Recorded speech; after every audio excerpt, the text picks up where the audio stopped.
Hey guys, I got a new haul of manga that I picked up this week, and I wanted to talk about a few of the things that I got.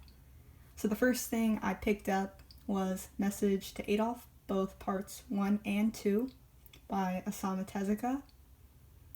I know a lot of people have picked this up already, um, but I really thought that the premise of this sounded very interesting. If you don't know what the story is about, from my understanding, it is a story about three different Adolfs. One obviously being Adolf Hitler, but the others are the son of a Jewish baker, and I believe the son of a German father and Japanese mother living in Japan. And you see what kind of impact Adolf Hitler is having on both of their lives and how it stretches throughout that time period and how it affects them. I'm really interested to see just where the story goes. I, I imagine it's going to be incredibly gripping. I also feel like I haven't seen anyone really show off any of the art. I don't know if it's for copyright, but I feel like that's something worth thinking about when picking it up. What to kind of expect from Osamu Tezuka. But it's definitely a little dated in its art style, but these volumes are actually really, really high quality, really good hardcovers. They're really thick, and I picked these up for about $20 a piece. I think it's definitely worth the value if you're thinking of picking it up. It's only 2 volumes. I think worth the investment, and I hope it'll be an interesting read. I think it will. Okay, so the next two things I picked up were from the same series. The Girl from the Other Side. This is a series I already own the first 6 volumes of. I really love this series. I think the way that the art is done in this is kind of breathtaking. I think they do a really good job, Nagabe, with using different colors between white and black. So you have like a spectrum of different grays. I think it makes the most of that. There's also a bit of almost I wouldn't say creepy, but what would be the right word for this? Kind of I guess more detailed. You can see some of the line work on this. It has kind of it can go from like being really light to being kind of more intense in like its features. I really like that aspect of the art style in this, but the story is also really fantastic. If you don't know a lot about the series, it's about, well, as the title says, like a girl from the other side.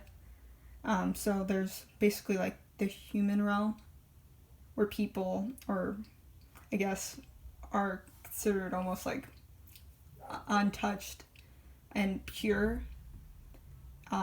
And then the other side is the cursed people or cursed beings who have a more wicked, that's the word, wicked, almost like a wicked, darker complexion, and they're considered to be cursed. The two main characters, this is Shiva, that's who she calls teacher. His goal is to keep her safe and to bring her back home. The story has gone through some very interesting routes, some surprises I wasn't expecting, and if I'm not wrong, I believe the 6th volume, because it's been a while since I've read the first 6 volumes. I'm definitely gonna have to do a reread, but it was on a cliffhanger. So there's constantly kind of a unsureness of whether or not Shiva's gonna be okay, and people who are after her, because she is I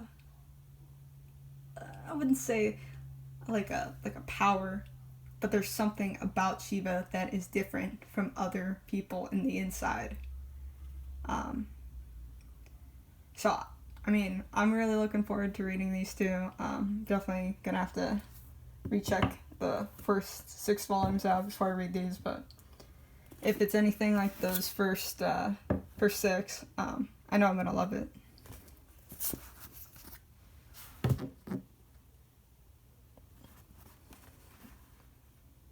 Okay, so the next thing I picked up was Blank Canvas by Akiko Higashimura. I personally haven't read any of her work yet. I really like the cover on this, and the size is really nice on this as well.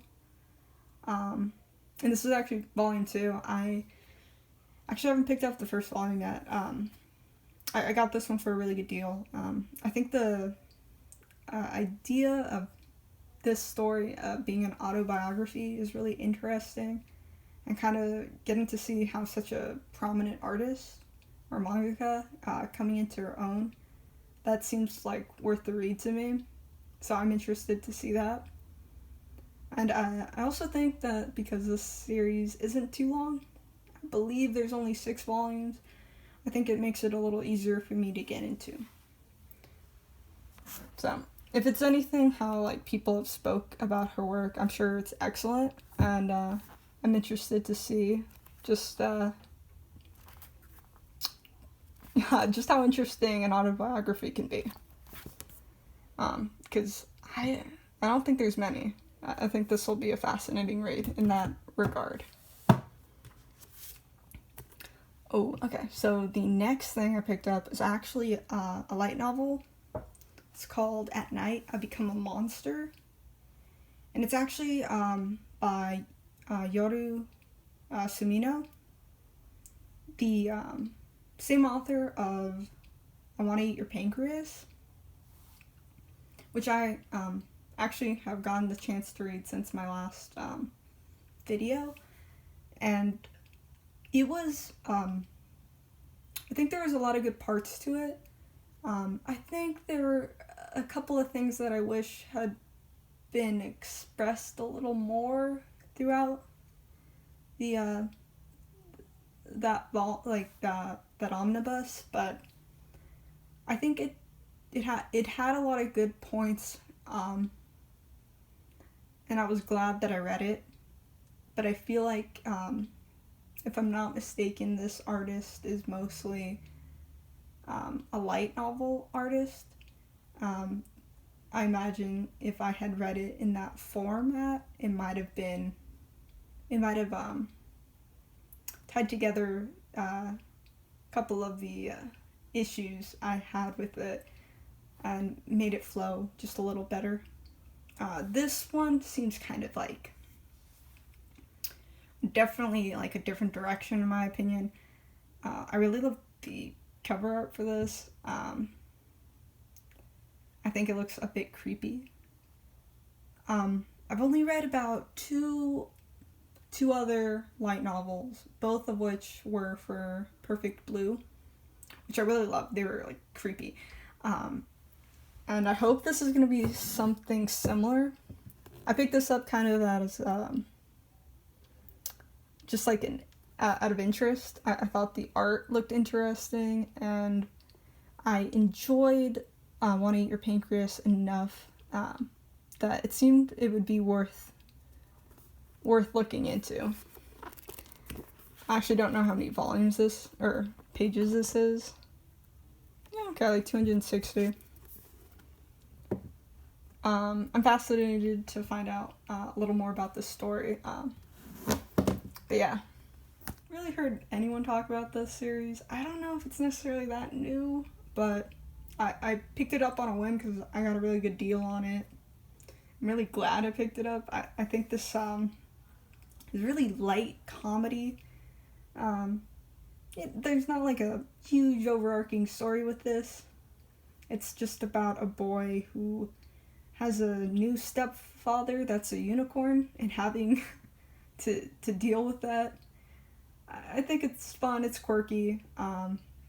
It's nothing too serious, but I got a couple of good laughs out of it, and I thought it was really punny. If you like kind of just punny humor of having to deal with more like horse humor, I think this does a really good job. It's fun. I thought the translation was really good. They make it kind of feel more smooth, the writing and stuff that somebody would actually say. Nothing really sounds stilted in the conversations that they have with each other. I really like that.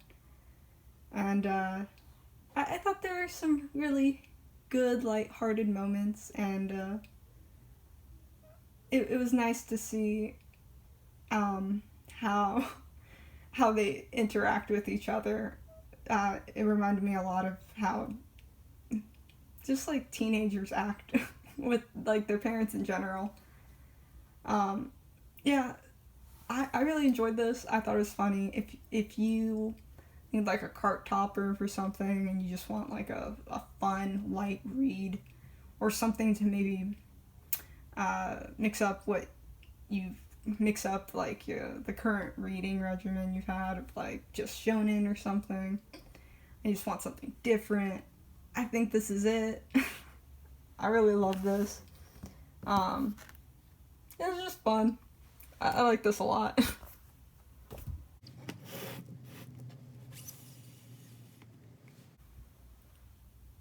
Yeah, so this is everything that I picked up for this week. I'm really excited to dive into these.